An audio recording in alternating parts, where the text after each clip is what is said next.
നമസ്കാരം, challenger ആപ്പിന്റെ YouTube ചാനലിലേക്ക് എല്ലാവർക്കും സ്വാഗതം. അപ്പോൾ LDC കൊല്ലം കണ്ണൂർ കഴിഞ്ഞിരിക്കുകയാണ് സെക്കൻഡ് സ്റ്റേജ്. അപ്പോൾ ക്വസ്റ്റ്യൻ ഒക്കെ എല്ലാവരും കണ്ടിരിക്കും. അത്യാവശ്യം സ്റ്റാൻഡേർഡ് ക്വസ്റ്റ്യൻ ആണ്. നല്ല പാടുള്ള ക്വസ്റ്റ്യൻ തന്നെയാണ്. എന്താണ് GK കുറച്ച് ഭരണഘടനയും കുറച്ചൊക്കെ സ്റ്റേറ്റ്മെന്റ് ക്വസ്റ്റ്യൻസ് ആയിരുന്നു. അപ്പൊ അത് നിങ്ങൾക്ക് കുറച്ച് പാടായിരുന്നു. അത് കഴിഞ്ഞിട്ട് മാത്സിലേക്ക് വരുമ്പോഴത്തേനും മാത്സിൽ ജിയോമെട്രി ഒരു ചോദിച്ചിരുന്നു. അപ്പൊ അത് പ്രതീക്ഷിക്കാതെ പോയവർക്ക് അത് കുറച്ച് ബുദ്ധിമുട്ടായി തോന്നി ജിയോമെട്രി. അപ്പോ ഇക്വേഷൻസ് ഒക്കെ അറിയാം എങ്കിൽ മാത്രം അത് ചെയ്യാൻ പറ്റത്തുള്ളൂ. ഈ ട്രിവാൻഡ്രം LDC അതേ പാറ്റേൺ ആയിരിക്കുമെന്ന് വിചാരിച്ചു പോയവർക്ക് ഇത് കുറച്ചൊരു ആശങ്ക ഉണ്ടാക്കുന്ന ഒരു കാര്യമാണ്. കാരണം ജിയോമെട്രി പഠിക്കാതെ പോയവർക്ക് അല്ലെങ്കിൽ പഠിച്ചിട്ട് പോയവർക്ക് കുഴപ്പമില്ല, ഇക്വേഷൻസ് മാത്രം മതി. ഇക്വേഷൻസ് അറിയാമെങ്കിൽ നമുക്കത് മൊത്തം ഒരു 8-9 ക്വസ്റ്റ്യൻ അല്ലെങ്കിൽ 10 ക്വസ്റ്റ്യൻ നമുക്ക് കിട്ടും. അല്ലാത്തവർക്ക് ഒരു 5 ക്വസ്റ്റ്യനെ മാക്സിമം കിട്ടാൻ ചാൻസ് ഉള്ളൂ. പിന്നെ മെന്റൽ എബിലിറ്റി, റീസണിങ് മെന്റൽ എബിലിറ്റിയുടെ കാര്യം പറയുവാണെങ്കിൽ അതെന്താണ്, തീരെ ഇല്ലായിരുന്നു. ഒരു ക്വസ്റ്റ്യൻ വേണമെങ്കിൽ നമുക്ക് മെന്റൽ എബിലിറ്റിയിൽ ഉൾപ്പെടുത്താം എന്ന് പറയാം. ബാക്കിയൊന്നും അങ്ങനെ മെന്റൽ എബിലിറ്റിയിൽ ഉൾപ്പെടുത്താൻ വേണ്ടിയിട്ടൊന്നും ഇല്ലായിരുന്നു. ഫുൾ മാക്സും ജിയോമെട്രി ആയിരുന്നു. അപ്പൊ പ്രതീക്ഷിച്ച് പോയതല്ല. അപ്പൊ ഇതൊന്നും എന്ത് മനസ്സിലാക്കാം, അടുത്ത എക്സാമിന് പോകുന്നവര് എല്ലാം കംപ്ലീറ്റ് ചെയ്തിട്ട് വേണം പോകാൻ. അല്ലാതെ ഇപ്പൊ നമ്മൾ LDC മാത്സ് പഠിച്ചു സെയിം അതുപോലെ പോയവർക്ക് എന്തായാലും കിട്ടിക്കാണത്തില്ല. ഇക്വേഷൻസ് ജിയോമെട്രിയിൽ അറിയുന്നവർക്ക് മാത്രമേ ഈ ക്വസ്റ്റ്യൻസ് ചെയ്യാൻ പറ്റുള്ളൂ. അപ്പൊ അടുത്ത എക്സാംസിന് പോകുന്നവര് എല്ലാം ഒന്ന് നോക്കിയിട്ട് പോവാം. പിന്നെ നമുക്ക് മൊത്തത്തിൽ പറയുവാണെങ്കിൽ NCERT SCERT ആണ് കൂടുതലായിട്ട് നിന്നത് ക്വസ്റ്റ്യൻസിൽ.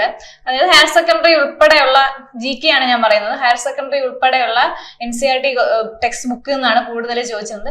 മാത്സും അങ്ങനെ തന്നെയാണ്. SCERT NCERT ആണ് അവർ ഫോളോ ചെയ്ത് പോകുന്നത്. അപ്പൊ ഇനി അടുത്ത എക്സാംസിന് പോകുന്നവർ എന്ത് ചെയ്യാം, NCERTയുടെ അറ്റ്ലീസ്റ്റ് ആ ചോദിച്ചിരുന്ന ഭാഗമെങ്കിലും ഒന്ന് നോക്കിയിട്ട് പോവുക. ഈ എക്സാമിന് എന്താണോ NCERT എന്ന് ചോദിച്ചത്. അപ്പൊ അതിന്റെ വീഡിയോസ് നമ്മൾ വിശദമായിട്ട് ചെയ്യാം. നമ്മളിന്ന് മാത്സിന്റെ അനാലിസിസ് ആണ് ചെയ്യുന്നത്. അപ്പോ നമുക്ക് മാത്സിന്റെ അനാലിസിലേക്ക് പോവാം. ആദ്യത്തെ ക്വസ്റ്റ്യൻ, ഒരു ബഹുഭുജത്തിന്റെ പുറം കോണുകളുടെ തുക അതിന്റെ അകക്കോണുകളുടെ തുകയുടെ 2 മടങ്ങാണ് എങ്കിൽ ബഹുഭുജത്തിന് എത്ര വശങ്ങളുണ്ട് എന്നാണ്. ബഹുഭുജം മീൻസ് പോളിഗൺ ആണ്. അപ്പൊ അതിന് എത്ര വശങ്ങളുണ്ട് എന്നാണ്. അപ്പൊ ഇത് പഠിച്ചിട്ട് ജിയോമെട്രി പഠിച്ചവർക്കും അതിന്റെ ഫോർമുല ഇക്വേഷൻസ് പഠിച്ചിട്ട് പോയവർക്ക് മാത്രമേ എഴുതാൻ പറ്റുള്ളൂ. അപ്പൊ അല്ലാതെ എഴുതാൻ പറ്റി കാണത്തില്ല. കാരണം ഇവര് GK നല്ല പാടായിരുന്നു. അത്യാവശ്യം സ്റ്റാൻഡേർഡും നല്ല പാടായിട്ടുള്ളത് കമ്പയർ ചെയ്യുമ്പോൾ LDC ട്രിവാൻഡ്രം നല്ല പാടാണ്. അപ്പൊ അത് കഴിഞ്ഞിട്ട് അതൊക്കെ കൺഫ്യൂഷനായി അടിച്ച് വരുമ്പോ ഇത് കണ്ടിട്ട് ഇതും കിട്ടാതെ പോയവരുണ്ട്. അല്ലാത്തവർക്ക് കിട്ടിക്കാണും. നമുക്ക് അത് ഇക്വേഷൻസ് നോക്കാം ഇതിന്റെ. അപ്പൊ എന്താണെന്ന് വെച്ചാല് അതിന്റെ അകക്കോണുകളുടെ തുകയുടെ 2 മടങ്ങാണ്. അപ്പൊ ബഹുഭുജത്തിന് എത്ര വശങ്ങൾ, ബഹുഭുജം മീൻസ് പോളിഗൺ ആണ്. അപ്പൊ ഒരു ബഹുഭുജത്തിന്റെ പുറം കോണുകളുടെ ടോട്ടൽ തുക എന്ന് പറയുന്നത്, പുറം കോണുകളുടെ ടോട്ടൽ തുക എന്ന് പറയുന്നത് 360 ആണ്. ഓക്കെ, 360. ഇനി നമുക്ക് അകക്കോണുകളുടെ തുക എന്ന് പറയുന്നത് n-2 into 180 ആണ്. n-2 into 180. അപ്പം ഇത് അറിയുന്നവർക്ക് മാത്രമേ ഇത് ചെയ്യാൻ പറ്റത്തുള്ളൂ. അപ്പൊ ചോദിച്ചിരിക്കുന്നത് എന്താണെന്ന് ചോദിച്ചാൽ, ഒരു ബഹുഭുജത്തിന്റെ പുറം കോണുകളുടെ തുക അതിന്റെ അകക്കോണുകളുടെ തുകയുടെ 2 മടങ്ങാണ്. അകക്കോണുകൾ മീൻസ് ഇന്റീരിയറും പുറം കോണുകൾ എന്ന് പറഞ്ഞാൽ എക്സ്റ്റീരിയർ ആംഗിൾസും ആണ്. അപ്പം ഇന്റീരിയർ ആംഗിൾ I എന്ന് കൊടുക്കുന്നേ ഉള്ളൂ. ഇതിന്റെ 2 മടങ്ങാണ് എന്ത്, എക്സ്റ്റീരിയർ ആംഗിൾ, അതായത് പുറം കോണുകൾ. അപ്പൊ നമുക്ക് എക്സ്റ്റീരിയർ ആംഗിൾ എത്രയാണെന്ന് അറിയാം, 360 ആണെന്ന് അറിയാം. അപ്പൊ ഇന്റീരിയർ ആംഗിൾ ഇൻറ്റു 2 ആണ് എന്ത്, എക്സ്റ്റീരിയർ ആംഗിൾ. എക്സ്റ്റീരിയർ ആംഗിൾ എത്രയാണ്, ഒരു ബഹുഭുജത്തിന്റെ എക്സ്റ്റീരിയർ ആംഗിൾ 360 ആയിരിക്കും. അപ്പൊ ഇന്റീരിയർ ആംഗിൾ കാണാൻ എന്ത് ചെയ്യണം, ഇതിന്റെ പകുതി ആയിരിക്കും. 360/2 180 ആയിരിക്കും അകക്കോണുകളുടെ തുക എന്ന് പറയുന്നത്. അപ്പം 180. അപ്പൊ നമുക്കറിയാം 180 വരുന്നത് എന്തായിരിക്കും, ഒരു ത്രികോണത്തിന്റെ ഇതായിരിക്കും എന്ത്, 180. അപ്പൊ ത്രികോണത്തിന് എത്ര വശങ്ങളുണ്ട്, 3 വശങ്ങൾ. അപ്പൊ തന്നെ നമുക്ക് ആൻസർ കിട്ടി. B ആണ്, 3 ആണ് ആൻസർ. അപ്പൊ ത്രികോണത്തിന് 3 വശങ്ങളുണ്ട്. 180 കിട്ടുമ്പോ തന്നെ കിട്ടും. അത് അങ്ങനെ ചെയ്തില്ല എങ്കിൽ എങ്ങനെ ചെയ്യാം, അപ്പൊ നമുക്ക് n-2 into 180 ഈക്വൽ ടു എത്ര, ഇന്റീരിയർ ആംഗിൾ എന്ന് പറയുന്നത് 180 ആണ്. അപ്പൊ n-2 into 180 വെട്ടിപ്പോവും, 1 ആണ്. n ഈക്വൽ ടു 3 എന്ന് അങ്ങനെ ചെയ്യാം. അതിന്റെ ആവശ്യമില്ല. 180 കിട്ടുമ്പോൾ തന്നെ ട്രയാങ്കിൾ ആണ്. ട്രയാങ്കിളിന് 3 വശങ്ങളുണ്ട്. അപ്പൊ 3 ആണെന്ന് കിട്ടി. അടുത്തതും സെയിം അതുപോലത്തെ ക്വസ്റ്റ്യൻ ആണ്. ഈ അറിയാമെങ്കിൽ, അതായത് ഈ ഇക്വേഷൻ അറിയാമെങ്കിൽ അതും ചെയ്യാൻ പറ്റും. ഒരു ഇക്വേഷൻ വെച്ച് നമുക്ക് 2 ക്വസ്റ്റ്യൻസിൽ കിട്ടുന്നുണ്ട്. അപ്പൊ 12 വശങ്ങളുള്ള ഒരു ബഹുഭുജത്തിന്റെ അകക്കോണുകളുടെ തുക എത്രയാണെന്നാണ് ചോദിച്ചത്. അകക്കോണുകളുടെ തുക എത്രയാണെന്ന് ഞാൻ പറഞ്ഞു, n-2 ഇൻറ്റു 180 ഡിഗ്രി ആണ്. n-2 ഇൻറ്റു 180 ഡിഗ്രി ആണ് അകക്കോണുകളുടെ. അപ്പൊ എത്ര വശങ്ങളുണ്ടെന്ന് പറഞ്ഞിട്ടുണ്ട്? 12 വശങ്ങളുണ്ടെന്ന് പറഞ്ഞിട്ടുണ്ട്. അപ്പൊ എന്താണ് n എന്ന് പറഞ്ഞാല് 12 ആണ്. 12 വശങ്ങളുണ്ട്. n12. നമുക്ക് അകക്കോണുകളുടെ തുക കണ്ടുപിടിക്കാനുള്ള ഇക്വേഷൻ അറിയാം. n-2 ഇൻറ്റു 180 ഡിഗ്രി ആണ്. അപ്പൊ n-2 12 - 2 എന്ന് പറയുമ്പോൾ 10 ആണ്. 10 ഇൻറ്റു 180 വരും, 1800 വരും. ആൻസർ ഉത്തരം സി ആണ്. ഓക്കെ, അടുത്ത ക്വസ്റ്റ്യൻ. 2, 5, 8 എന്ന ശ്രേണിയിലെ എത്രാമത്തെ പദത്തിന്റെ വർഗമാണ് 2500? അപ്പൊ എന്താണ് 2, 5, 8 എന്ന ശ്രേണിയിലെ എത്രാമത്തെ പദത്തിന്റെ വർഗമാണ് 2500 എന്നാണ് ചെയ്യുക. അപ്പൊ നമുക്ക് വർഗമാണ് ചെയ്യുന്നത്. എന്തോന്നിന്റെ വർഗമാണ് എന്ത്? ഏതോ ഒരു സംഖ്യയുടെ വർഗമാണ് എന്ത്? 2500. അപ്പൊ പദം എത്രയായിരിക്കും? 50. 50ന്റെ സ്ക്വയർ ആണല്ലോ. അപ്പൊ 2, 5, 8 ഇങ്ങനെ പോയി എത്രയാണ്? 50. അതാണ് 50ാമത്തെ പദം. അതാണ്. അപ്പൊ ആ ശ്രേണിയിലെ എത്രാമത്തെ പദത്തിന്റെ വർഗമാണ് 2500. അപ്പൊ ഈ 50 എന്നുള്ളത് എത്രാമത്തെ പദമാണെന്നാണ് നമ്മൾ കണ്ടുപിടിക്കേണ്ടത്. അപ്പൊ ഈ 50 കണ്ടുപിടിക്കാൻ അറിഞ്ഞുകൂടാത്ത ആരെങ്കിലും ഉണ്ടെങ്കിൽ പദം എത്രയാണ്? പദത്തിന്റെ വർഗമാണ് ചോദിച്ചിരിക്കുന്നത്. പദത്തിന്റെ സ്ക്വയർ ആണ് എന്ത്? 2500. അപ്പൊ പദം എങ്ങനെ കണ്ടുപിടിക്കും? ഇതിന്റെ സ്ക്വയർ റൂട്ട് എടുക്കുക, 50. അങ്ങനെയാണ് പദം 50 വന്നത്. ജസ്റ്റ് ആലോചിച്ച് എഴുതാനേ ഉള്ളൂ. അപ്പൊ 50. അപ്പൊ നമുക്ക് എന്താണ് 2, 5, 8 എന്നുള്ള 50ാമത്തെയാണ്. ഇത് എത്രാമത്തെ പദം എന്നാണ് കണ്ടുപിടിക്കേണ്ടത്. നമ്മൾ സാധാരണ AP-യിലൊക്കെ പോകുന്ന അതേ ഇക്വേഷൻ തന്നെയാണ്. a + n-1 into d = 50. നമ്മുടെ സാധാരണ ഇക്വേഷൻ കൊടുക്കുക. a കൊടുക്കുക, ആദ്യ പദം 2, n-1. n എത്രയാണെന്ന് അറിയില്ല, n ആണ് കണ്ടുപിടിക്കേണ്ടത്. n-1 into d. 2, 5, 8. അപ്പം ഡിഫറൻസ് എത്രയാണ്? 3. d എന്ന് പറഞ്ഞാൽ പൊതുവ്യത്യാസമാണ്. ഇത് തമ്മിലുള്ള വ്യത്യാസമാണ്. 3 ആണ്. 3 = 50 ആണ്. n-1 into 3 = 48. n-1 എന്ന് പറയുമ്പോൾ 48 ഡിവൈഡഡ് ബൈ 3 കിട്ടും. 48 ഡിവൈഡഡ് ബൈ 3 16 ആണ്. n-1 = 16 കിട്ടും. n = 17 കിട്ടും. ഇത് അപ്പുറത്ത് പോകുമ്പോൾ 17. ആൻസർ D 17 ആണ്. ഇത് ഫോർമുല അറിയുന്നവർക്ക് ചെയ്യാം. എളുപ്പം നമ്മൾ കുഞ്ഞിലെ പഠിക്കുന്ന ക്വസ്റ്റ്യൻ ആണ്. അടുത്തത് എന്താണ്? കൂട്ടുപലിശ, കോമ്പൗണ്ട് ഇൻട്രസ്റ്റ് ആണ്. ശ്രദ്ധിക്കുക, കൂട്ടുപലിശയാണ് ചോദിച്ചിരിക്കുന്നത്. 8% വാർഷിക കൂട്ടുപലിശ കണക്കാക്കുന്ന ഒരു ബാങ്കിൽ 25,000 രൂപ നിക്ഷേപിച്ചാൽ 2 വർഷങ്ങൾക്ക് ശേഷം കിട്ടുന്ന പലിശ എത്ര? ഇതിപ്പം കൂട്ടുപലിശ 2-3 വിധത്തിൽ ചെയ്യുന്നവരുണ്ടാവും. നമുക്ക് കൺവെൻഷണൽ മെത്തേഡ്, സാധാ ഫോർമുല യൂസ് ചെയ്ത് ഞാൻ പറഞ്ഞുതരാം. അല്ലാതെ ഓരോ വർഷം എടുത്തിട്ട് ഇങ്ങനെ കാൽക്കുലേറ്റ് ചെയ്യുന്നവരുണ്ട്. എളുപ്പത്തിന് അങ്ങനെ അറിയുന്നവർ ചെയ്യും, ഇല്ലാത്തവർ സാധാരണ മെത്തേഡിൽ ചെയ്യുന്നതായിരിക്കും ബെറ്റർ. അപ്പോ നമുക്ക് എന്താണ്? ഇൻട്രസ്റ്റ് ആണ്, കിട്ടുന്ന പലിശയാണ് ചോദിച്ചിരിക്കുന്നത്. ഇൻട്രസ്റ്റ് കാണാനുള്ള ഫോർമുല എന്താണ്? എമൗണ്ട് മൈനസ് പ്രിൻസിപ്പൾ ആണ്. എമൗണ്ട് മൈനസ് പ്രിൻസിപ്പൾ ആണ്. കൂട്ടുപലിശയാണ് ഇത്. ശ്രദ്ധിക്കുക, കൂട്ടുപലിശ. അതുകൊണ്ടാണ്. അപ്പൊ ഇൻട്രസ്റ്റ് കാണാനുള്ള ഫോർമുല എന്ന് പറയുന്നത് എമൗണ്ട് മൈനസ് പ്രിൻസിപ്പൾ ആണ്. എമൗണ്ട് അറിയില്ല. അപ്പൊ ആദ്യം നമ്മൾ എമൗണ്ട് കണ്ടുപിടിക്കണം. എമൗണ്ട് കാണാനായിട്ട് ഫോർമുല ഉണ്ട്. P = 1 + R/100 × n. എല്ലാവർക്കും അറിയുന്ന ഫോർമുല ആയിരിക്കും, അറിയാത്തവർ പഠിച്ചോളാം. എമൗണ്ട് കണ്ടുപിടിക്കണം. അപ്പോൾ എമൗണ്ട് കാണാനായിട്ട് പ്രിൻസിപ്പൾ നമുക്ക് എങ്ങനെ അറിയാം? 25,000 ആണ്. 25,000 × 1 + R 8% / 100 × n 2.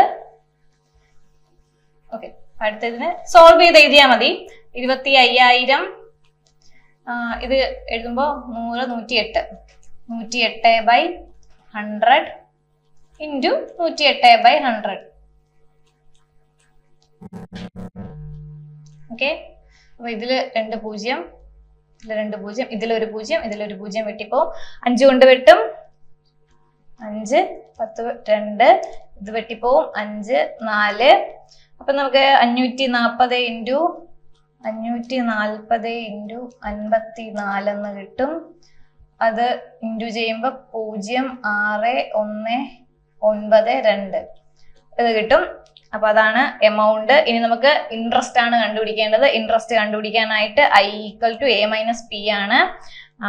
എ എന്ന് പറയുന്നത് കിട്ടിക്കഴിഞ്ഞു 2,9,160 ആണ്.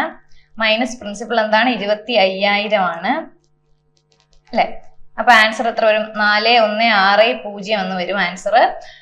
ഉത്തരം ബി ആണ് 4160. ആൻസർ അതാണ്. അപ്പൊ അടുത്ത ക്വസ്റ്റ്യൻ, അടുത്ത സിംപ്ലിഫിക്കേഷൻ ആണ്. ഇത് നമുക്ക് സിമ്പിൾ ആയിട്ട് ചെയ്യാം, അല്ലാതെ നമ്മൾ മിക്സഡ് ഫ്രാക്ഷൻസ് ഒക്കെ എഴുതി ചെയ്യുന്ന കാൽക്കുലേറ്റ് ചെയ്യുന്നത് പോലെയും ചെയ്യാം. ഇതിപ്പോ 2.5, 2.5, 2.5, 1.5 അങ്ങനെ വെച്ചിട്ട് ചെയ്യാവുന്നതാണ്. അപ്പൊ ഇതിന് ബേസിക് ഫോർമുല ഉണ്ട്. അതിപ്പോ എല്ലാവർക്കും അറിയുന്ന ഫോർമുല ആയിരിക്കണം, സ്കൂൾ ക്ലാസ്സിലൊക്കെ പഠിക്കുന്നതാണ്. A² - B². ഈ ഫോമിലാണ് ഇതിപ്പോ കിടക്കുന്നത്. ഇതിനെ മാറ്റുമ്പോ A + B A - B ഇങ്ങനെയാണ് മാറുന്നത്. A + B A - B. അപ്പോ A² - B² ഫോമിലാണ് കിടക്കുന്നത്. നമ്മൾ അതിനെ മാറ്റി A + B. അപ്പൊ A, B കണ്ടുപിടിക്കാനായിട്ട് ഇപ്പൊ 2.5, 1.5 ആണ്. 2.5യും 1.5യും അങ്ങനെ കൂട്ടി ചെയ്യാം. 4. 2.5യും 1.5യും കൂട്ടുമ്പോ 4 ആയിരിക്കും. 2.5യും 1.5യും കുറയ്ക്കുമ്പോ 1. അങ്ങനെ ചെയ്തിട്ട് 4 ആൻസർ കിട്ടാം. അല്ലാതെ നമ്മൾക്ക് സാധാരണ നമ്മൾ ചെയ്യുന്നത് പോലെ എഴുതി ചെയ്യാം. അതെങ്ങനെയാന്ന് വെച്ചാല് ഇത് മിക്സഡ് ഫ്രാക്ഷൻ ആക്കുക. 2 × 2 4 × 5 5/2 സ്ക്വയർ മൈനസ് 3/2 സ്ക്വയർ ഇങ്ങനെ എഴുതിയിട്ട് കാൽക്കുലേറ്റ് ചെയ്തിട്ട് ചെയ്യാം.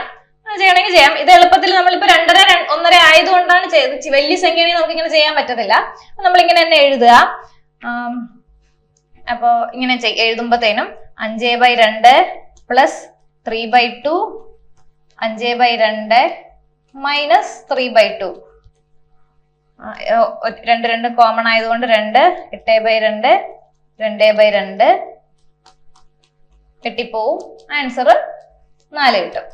ആൻസർ ബി 4 ആണ്. അപ്പൊ ഇങ്ങനെ വേണമെങ്കിൽ ചെയ്യാം. സിമ്പിൾ ചെറിയ സംഖ്യയാണ്, നമുക്ക് ഇങ്ങനെ ചെയ്യാം. അല്ലെങ്കിൽ സാധാരണ നമ്മൾ മിക്സഡ് ഫ്രാക്ഷനെ മാറ്റി എഴുതി സാധാ ചെയ്യുമ്പോൾ ചെയ്താൽ മതി. ഈ ഫോർമുല നമ്മൾ അറിഞ്ഞിരിക്കണം. ഇതെല്ലാവർക്കും അറിയായിരിക്കും. A² - B² = A + B × A - B. അപ്പൊ അടുത്ത ക്വസ്റ്റ്യൻ, ഇത് ഇച്ചിരി ടൈം എടുക്കുന്ന ക്വസ്റ്റ്യൻ ആണ്. ഇത് ചിലർ എന്ത് ചെയ്യും, ഇത് കണ്ടിട്ട് വിട്ടിട്ട് പോയിട്ടുണ്ടാവും. അത് അല്ലാതെ ഇപ്പൊ എന്താ വെച്ചാല് 1 × 2 2 × 3 3 × 4 എന്ന ശ്രേണിയിലെ ആദ്യത്തെ 10 പദങ്ങളുടെ തുകയാണ് ചോദിച്ചിരിക്കുന്നത്. അപ്പൊ നമുക്ക് 1 × 2 2 × 3 3 × 4 അടുത്തത് എന്തായിരിക്കും? 4 × 5 അത് കഴിഞ്ഞിട്ട് 5 × 6 അങ്ങനെ 10 പ്രാവശ്യം എഴുതിയിട്ട് അത് കാൽക്കുലേറ്റ് ചെയ്ത് കിട്ടിയവരുണ്ടാകും. അത് നല്ലൊരു മെത്തേഡാണ്. 10 പദങ്ങളുടെ തുകയെ ഉണ്ടായിരുന്നുള്ളൂ. ഇപ്പൊ വലിയ സംഖ്യകളാണെങ്കിൽ 50, 100 ഒക്കെ ആണെങ്കിൽ നമുക്ക് ഇങ്ങനെ ചെയ്യാൻ പറ്റത്തില്ല. സമയമുള്ളവർ എന്ത് ചെയ്യും, അത് ഫോർമുല നമുക്ക് അറിയില്ല. അപ്പൊ അങ്ങനെയുള്ളവര് എന്ത് ചെയ്യാം, ഇങ്ങനെ ചെയ്യാം. ആലോചിച്ചിട്ട് ഇങ്ങനെ ചെയ്യുന്നവരുണ്ട്, അങ്ങനെ ചെയ്തവരുണ്ടാവും.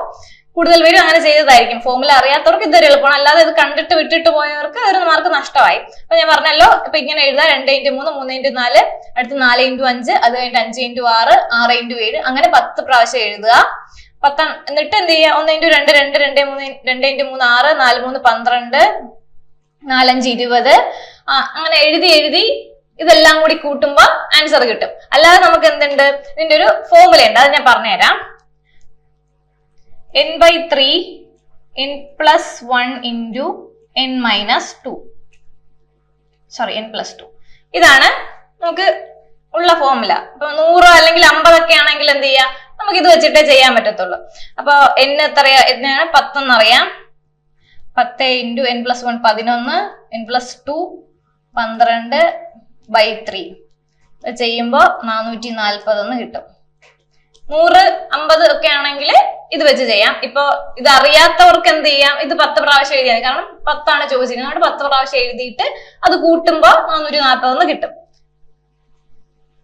അടുത്തത്, ഒരു ചതുർഭുജത്തിലെ കോണളവുകൾ 1:2:3:4 ആയാൽ വലിയ കോൺ എത്ര എന്നാണ് ചോദിച്ചിരിക്കുന്നത്. അത് അത്യാവശ്യം എളുപ്പമുള്ള ക്വസ്റ്റ്യൻ ആണ്. അപ്പൊ ഏതാണ്, വലിയ കോൺ 4 ആണല്ലോ അല്ലെ. അപ്പൊ നമുക്ക് എന്താണ്, ചതുർഭുജം ആയിരിക്കും എന്തെങ്കിലും ഒരു 4 വശമുള്ള ചതുർഭുജം. അതിന്റെ ടോട്ടൽ നമുക്ക് എത്ര 360 ആണെന്ന് അറിയാം. അപ്പൊ ഇതിപ്പോ 1 ഇതിപ്പോ 2 ഇതിപ്പോ 3 4 അങ്ങനെ ആയിരിക്കും അവർ ഉദ്ദേശിക്കുന്നത്. എങ്ങനെയായാലും അതിന്റെ കോണുകളുടെ അംശബന്ധമാണ് അവർ തന്നിരിക്കുന്നത്. അപ്പൊ അംശബന്ധം കാണാൻ വലിയ കോണാണെങ്കിൽ 4 × 4 ആണ് വലുത്. അപ്പൊ ഇതെല്ലാം കൂടി ആഡ് ചെയ്യുക. 1 2 3 + 4 10 നിങ്ങൾക്ക് അംശബന്ധ ക്വസ്റ്റ്യൻസ് അറിയാമെന്ന് വിചാരിക്കുന്നു, അതാണ് പറഞ്ഞു പോകുന്നത്. ഇൻറ്റു 360 ആണ് ചെയ്യുന്നത്. അപ്പൊ 144 കിട്ടും. ആൻസർ 144 ആണ്. അംശബന്ധം ചെയ്യാൻ അറിയാലോ, വലിയ കോണായതുകൊണ്ട് ഇതിൽ ഏതാ വലുതെന്ന് നോക്കുക, കൂട്ടുക. 10 ചതുർഭുജത്തിന്റെ ടോട്ടൽ ആംഗിൾ എത്രയാണ്? 360 ആണ്. ഇൻറ്റു ചെയ്യുക. സാധാരണ അംശബന്ധത്തിന്റെ ക്വസ്റ്റ്യൻ ചെയ്യുമ്പോൾ തന്നെയാണ് 140. ഇത് ഇച്ചിരി എളുപ്പമുള്ള ക്വസ്റ്റ്യൻ ആയിരുന്നു. അടുത്ത 78. ഒരു സംഖ്യയോട് 1 കൂട്ടിയതിന്റെ വർഗമൂലത്തിന്റെ വർഗമൂലം 3 ആയാൽ സംഖ്യ എത്ര? ക്വസ്റ്റ്യൻ എളുപ്പമാണ്, പക്ഷെ ഇത് വായിക്കുമ്പോൾ ചിലപ്പോൾ എന്താ 2 വർഗമൂലമൊക്കെ കിടക്കുന്നത് കൊണ്ട് ചിലർക്ക് ഇത് പാടായിട്ട് തോന്നാം. അതൊന്ന് മനസ്സിലാക്കിയാൽ മതി. തിരിച്ചെടുത്താൽ മതി. 1 കൂട്ടിയതിന്റെ വർഗമൂലത്തിന്റെ വർഗമൂലം 3 ആയാൽ അപ്പൊ തിരിച്ചെടുക്കാം. 3ന്റെ വർഗം ക്യൂബ് എടുക്കുക, സ്ക്വയർ എടുത്തിട്ട് വീണ്ടും ഒരു സ്ക്വയർ എടുത്ത് അങ്ങോട്ട് പോയിട്ട് 1 കുറച്ചാൽ മതി. അങ്ങനെയാണ് ചെയ്യേണ്ടത്. ചിലർക്ക് അത് മനസ്സിലായില്ല. ഇപ്പം തീരെ മനസ്സിലാകുന്നില്ല എങ്കിൽ നമുക്ക് സാധാരണ സിമ്പിൾ ആയിട്ട് പറഞ്ഞു തരാം.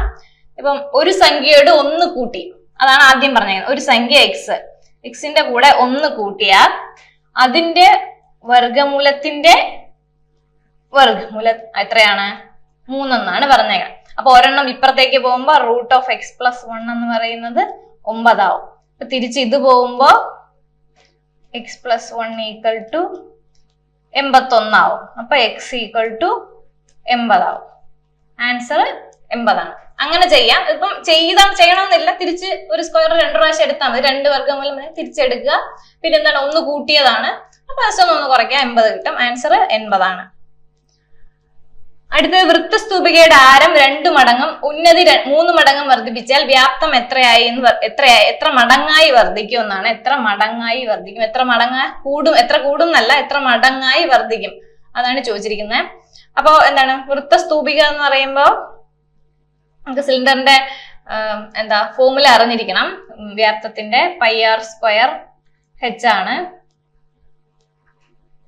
ഓക്കെ, അപ്പൊ അത് 2 മടങ്ങ്. ആരം എന്ന് പറയുന്നത് 6, ഉന്നതി എന്ന് പറയുന്നത് h, 3 മടങ്ങ് മതി. അപ്പൊ എന്താണ്? പൈയും കോമൺ ആണ്. r² എന്ന് പറയുമ്പോൾ 2r², 2 മടങ്ങ് വർദ്ധിച്ചു. 2r² ഇൻറ്റു എത്രയാണ്? ഉന്നതി എത്രയാണ്? 3 മടങ്ങാണ്. 3h ആണ് വർദ്ധിച്ചത്. അപ്പം പൈ ഇൻറ്റു 2r² എന്ന് പറയുമ്പോൾ 4r² ആവും. Into 3h. അപ്പൊ πr²h എന്ന് എഴുതുക. ബാക്കിയുള്ളത് എത്രയാണ്? 4 × 3 12 ആണ്. 12 πr²h ആണ്. അപ്പൊ എത്ര മടങ്ങായി വർദ്ധിക്കും എന്ന് വെച്ചാൽ 12 മടങ്ങായി വർദ്ധിക്കും. ഇവിടെ 11 എന്ന് തന്നിട്ടുണ്ട്, കൺഫ്യൂഷൻ വരരുത്. എത്ര കൂടുമെന്ന് ചോദിച്ചാല് ഉള്ളതിൽ നിന്ന് 1 ഉണ്ട്, അതൊന്ന് 11 കൂടും. എത്ര മടങ്ങായി വർദ്ധിച്ചു എന്ന് വെച്ചാൽ 12 മടങ്ങായി വർദ്ധിച്ചു. ഓക്കെ, അടുത്തത് കണ്ടിട്ട് ജിയോമെട്രി അറിയാത്തവർ ചിലപ്പോൾ അത് കണ്ടിട്ട് തന്നെ വിട്ടിട്ട് പോയി കാണും. അത് നന്നായി. നെഗറ്റീവ് വരുന്നതിനേക്കാളും നല്ലത് അറിയാത്ത ചെയ്യാതിരിക്കുന്നതാണ് നല്ലത്. അപ്പൊ ഈ ACB ചാപം, ഇത് ചാപമാണ്. ഇത് കണ്ടിട്ട് മനസ്സിലാവാത്തുണ്ട്. ഇത് പഠിക്കാത്തവർക്ക്, ഈ പോർഷൻ പഠിക്കാത്തവർക്ക് ഇത് കണ്ടാൽ മനസ്സിലാവില്ല ചിലപ്പോ. അപ്പൊ ACBയുടെ അളവ് 260 ഡിഗ്രി ആയാൽ ആംഗിൾ ACBയുടെ അളവാണ് ചോദിച്ചിരിക്കുന്നത്. അപ്പൊ എല്ലാവരും ചാപം ACB നോക്കുമ്പോ ഇതായിരിക്കും ചാപം ACB എന്ന് വിചാരിക്കുന്നവരുണ്ടാവും. പക്ഷെ അതല്ല. ഓക്കെ, അപ്പൊ ഇതല്ല. ചാപം എന്ന് പറയുമ്പോൾ ACB ഇത്രയുമാണ് 260 എന്ന് ഉദ്ദേശിക്കുന്നത്. ഇത്രയുമാണ് 260. മൊത്തം എത്രയാണ്? 360 ആണ്. അപ്പൊ ഒരു ACB എന്ന് പറയുന്നത് 260 ആണെന്ന് തന്നിട്ടുണ്ട്. ഇത് എത്രയാണ്? 260 ഡിഗ്രിയാണ്. മൊത്തം 360 ആണ്. അപ്പൊ ബാക്കിയുള്ളത് എത്രയായിരിക്കും? 100 ഡിഗ്രി ആയിരിക്കും. മൊത്തം 360 ആണ്. ഈ ACB ചാപം എന്നാണ് എന്നെ പറയാ. ചാപം ACB എന്ന് പറയുന്നത് എത്രയും തന്നിട്ടുണ്ട്. ആംഗിൾ ആയിരിക്കും ഒരുവിധം എല്ലാവരും നോക്കിയത്. അപ്പൊ അത് ശ്രദ്ധിക്കുക. അപ്പൊ എന്താണ്? ഇത് 260 ഡിഗ്രി എന്നാണ് കിട്ടുന്നത്. മൊത്തം 360. അപ്പൊ ഇത് 100 ആണ്. അപ്പൊ ഇത് എന്താണ് മനസ്സിലാക്കിയെന്ന് വെച്ചാൽ നമ്മളിപ്പം ഈ ആംഗിൾ ആണ് കണ്ടുപിടിക്കേണ്ടത്. ആംഗിൾ ACB ആണ് നമുക്ക് കണ്ടുപിടിക്കേണ്ടത്. നമുക്ക് ഇവിടുത്തെ ചാപം അറിയാം 260. അപ്പൊ ഇതിന്റെ നേരെയുള്ള എത്രയാണ്? 100 ഡിഗ്രി ആണ്. അപ്പൊ 360 100 കിട്ടി. അപ്പൊ നമുക്ക് സാധാരണ ഇത് എങ്ങനെയാണ് പറഞ്ഞു കൊടുക്കുന്നതെന്ന് വെച്ചാൽ ഈ 2 പോയിന്റ് ഉണ്ടല്ലോ, ഈ എയും ബിയും 2 പോയിന്റ്. ഈ പോയിന്റിൽ നിന്ന് എങ്ങനെ ഇങ്ങനെയല്ല, ഈ പോയിന്റിൽ നിന്ന് ഈ 2 പോയിന്റുകൾ ചേർന്നിട്ട് നമുക്ക് ഇവിടെ എങ്ങനെ വരച്ചാലും, എവിടെ വരച്ചാലും ഈ 2 പോയിന്റ്. അപ്പൊ ഇത് x ആണെങ്കിൽ ഇതെന്തായിരിക്കും? x/2 ആയിരിക്കും. അതുപോലെ ഇതിപ്പം എക്സ് ആണെന്ന് വെക്കാം, ഈ 100 ഡിഗ്രി എക്സ് ആണെന്ന് വെക്കാം. അപ്പൊ ഇത് എന്തായിരിക്കും? x/2 ആയിരിക്കും. ഇതിപ്പം 100 ആണ്, അപ്പൊ x/2 എത്രയാണ്? 50 ഡിഗ്രി. ആൻസർ 50 ഡിഗ്രി ആണ് ആൻസർ. അപ്പൊ ഇതിന്റെ പകുതി എടുത്താലും മതി, അങ്ങനെ ഓർത്ത് വെച്ച് x/2 എന്നുള്ളത് ഓർത്ത് വെക്കണമെന്നില്ല. ഇതിന്റെ പകുതി എടുക്കുക, ഈ ആംഗിളിന്റെ പകുതി എടുക്കുക, അത് x/2. അപ്പൊ നമ്മൾ ഈ 2 പോയിന്റിൽ നിന്ന് ഏത് കോൺ വരച്ചാലും അതിന്റെ ആംഗിൾ എന്ന് പറയുന്നത് x/2 ആയിരിക്കും. അതാണ് ഉദ്ദേശിക്കുന്നത്. അപ്പൊ നമുക്ക് ഇതിവിടെ 100 ഉണ്ട്, 100ന്റെ പകുതി 50 ആണ്. അപ്പൊ ആൻസർ നമുക്ക് 50 ആണ് കിട്ടിയത്. അപ്പൊ ഇത്രയാണ് ക്വസ്റ്റ്യൻസ്. അപ്പൊ ഇത് കണ്ടപ്പോൾ കൂടുതൽ എന്താണ്, നമുക്ക് ജിയോമെട്രി ആണ്. അത്യാവശ്യം പാടുള്ള ക്വസ്റ്റ്യൻസ് തന്നെയാണ്. ഇക്വേഷൻസ് അറിയാത്തവർക്ക് ഒരു 5 മാർക്ക്, മാക്സിമം 5 മാർക്ക് മാത്രമേ സ്കോർ ചെയ്യാൻ പറ്റുന്നുള്ളൂ. അപ്പൊ നമ്മൾ ഇനി അടുത്ത എക്സാംസിന് പോകുമ്പോൾ ഇത് ജിയോമെട്രി നോക്കുക. നമ്മൾ ഇത് ഇനി ജിയോമെട്രി ചോദിക്കുള്ളൂ എന്നും പറഞ്ഞു പോകണ്ട. LDCയും ഇതും എല്ലാം മനസ്സിൽ വെച്ചിട്ട് വേണം പഠിക്കാൻ. അതായത് ഉള്ള ടോപ്പിക് എല്ലാം പഠിച്ചിട്ടോ. ഇത് NCERT SCERT ലെവലിലേക്ക് കൂടി ഉയർന്നിട്ടാണ് ചോദിച്ചത്, ഹയർ സെക്കൻഡറി ലെവൽ. അപ്പൊ അതുകൂടി ഒന്ന് നോക്കിയിട്ട് വേണം ഇനി അടുത്ത എക്സാംസ് വരുമ്പോ പോവാം. അപ്പൊ ശരി, അപ്പൊ ഇതെല്ലാരും ഒന്ന് വർക്ക്ഔട്ട് ചെയ്തിട്ട് വേണം ഇനി എക്സാംസിന് പോവാൻ.